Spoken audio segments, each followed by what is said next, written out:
अस्सलाम वालेकुम and welcome to biology with Kamran Safi.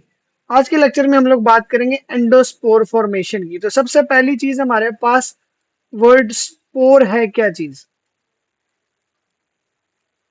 Thick walled, मतलब ऐसा सेल जिसकी दीवारें क्या हो, थिक वॉल्ड हो, जो क्या हो, रेजिस्टेंट स्ट्रक्चर हो।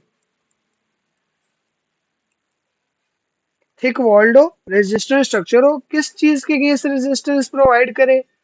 हीट के against. Lack of water means dehydration के अगेंस्ट। या क्या चीज? लैक ऑफ न्यूट्रिशन के अगेंस्ट।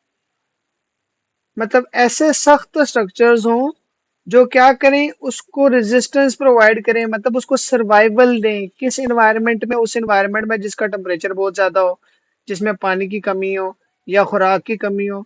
तो इन तीनों चीजों से ये लिविंग ऑर्गेनिज्म मरे ना, इस तरह के चीज को हम लोग क्या कहते हैं? स्पोर कहते हैं। अब आप लोगों ने फंजाई वगैरह में पढ़े होंगे spores.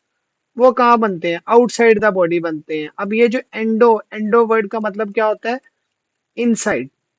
The spores forming inside. जिस तरह आप लोग क्लोस्ट्रीडियम टेटनाई, जब वो चोट लग जाए, कोई एक्सीडेंट वगैरह हो जाए, तो टीटी का इंजेक्शन लगवाते हो ना, तो वो टेटनस का जो इंजेक्शन है वो आपके पास क्लोस्ट्रीडियम टेटनाई की वजह से है। और वो clostridium टेटनाई basically endospore forming bacteria है।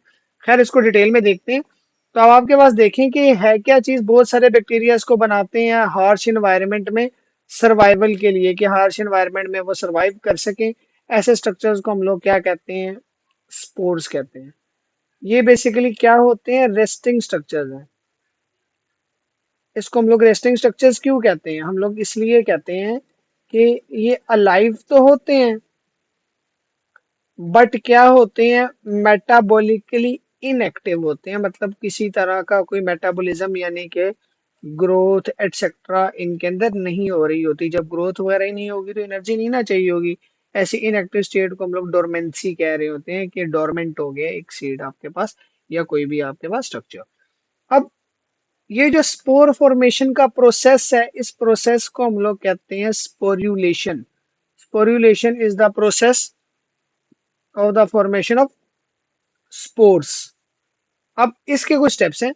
सबसे पहले देखिए, अगर ये फॉर एग्जांपल एक बैक्टीरिया है, इसके ये डीएनए है, तो पहले स्टेज में क्या करेगा? ये अपने डीएनए की कॉपी बनाएगा। लाइक एक डीएनए वो था, दूसरा डीएनए ये बन गया, डीएनए की कॉपी। जब डीएनए की कॉपी बन गई ना आपके पास, तो अगले स्टेज में क्या करेगा? देखो, ये पुराने वाला डीएनए, ये नए वाला डीएनए। अब ये क्या करेगा? इसके गिर्द एक सेप्टा बनाएगा, एक लेयर बनाएगा, और वो सेल मेम्ब्रेन सी बन रही है। इसके बाहर सेल वॉल है। ये ऑब्वियस आपको पता है कि बैक्टीरिया के सेल के गिर्द सेल वॉल मौजूद होती है। अब जब ये सेप्टा भी बन गया, तो दूसरे केस में आपके पास क्या आएगा कि इस सेप्टा को डबल सराउंडिंग मिलेगी। अब वो डबल सराउंडिंग का मतलब क्या? देखिए, एक तो मैंने कहा कि ये सेल वॉल,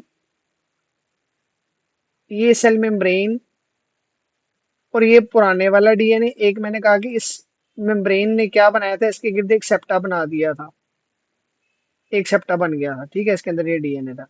अब ये सेल मेम्ब्रेन भी अंदर की तरफ इन्वेजिनेट करती है। लाइक ये देखो, अगर ये आपके पास पुराने वाला बैक्टीरिया था ना, ये सेल मेम्ब्रेन थी, तो सेल मेम्ब्रेन अंदर इन्वेजिनेट करके एक लेयर बना रही है, एक उसके पास पुरानी है, और क्या है?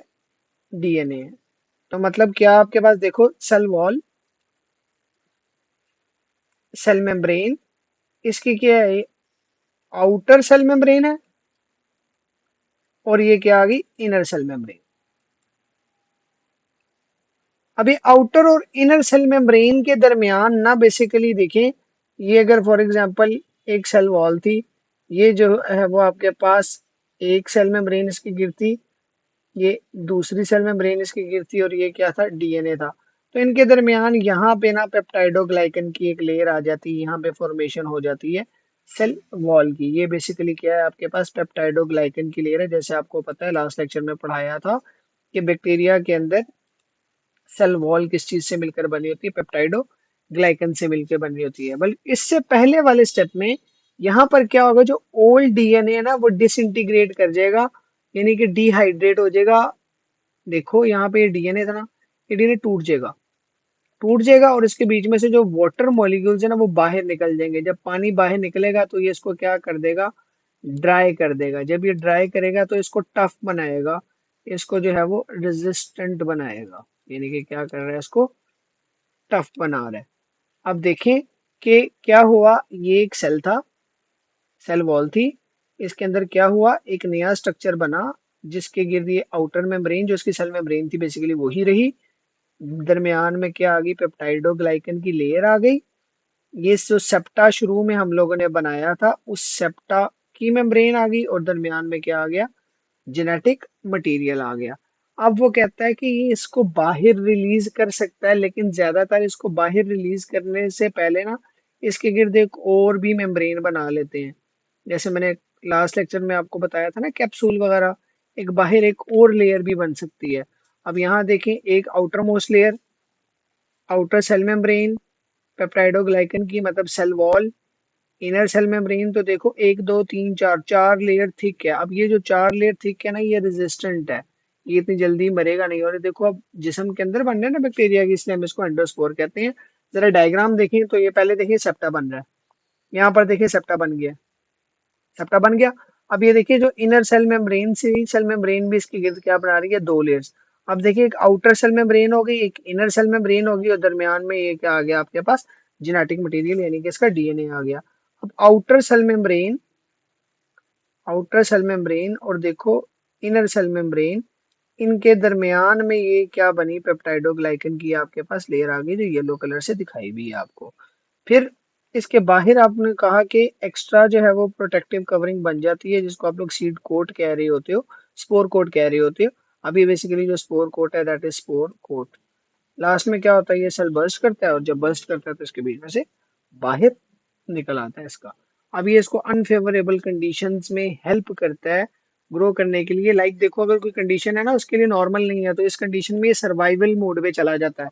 सर्वाइवल मोड में जाने का मतलब क्या है, सिंपली ये है कि इस कंडीशन में ये वेट करता है, इनएक्टिव हो जाता है। जैसे शुरू में आपको बताया, यहाँ पे भी वर्ड लिखा हुआ है देखिए, डोरमेंट, इनएक्टिव हो जाता है। ये वेट करता है अच्छा टाइम आने का, जैसे ही फेवरेबल कंडीशन आती है ये दोबारा क्या कर जाता है, जर्मिनेट कर जाता है। दोबारा जर्मिनेट करने का मतलब क्या होता है, दोबारा ग्रो कर जाता है किस चीज में, न्यू वेजिटेटिव सेल के अंदर दोबारा ग्रो कर जाता है।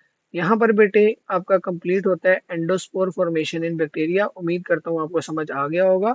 ऐसी मजीद लेक्चर्स के लिए बायोलॉजी विद कामरान साफी को सब्सक्राइब कर लें ताकि आपको आने वाली वीडियोस मिल सके।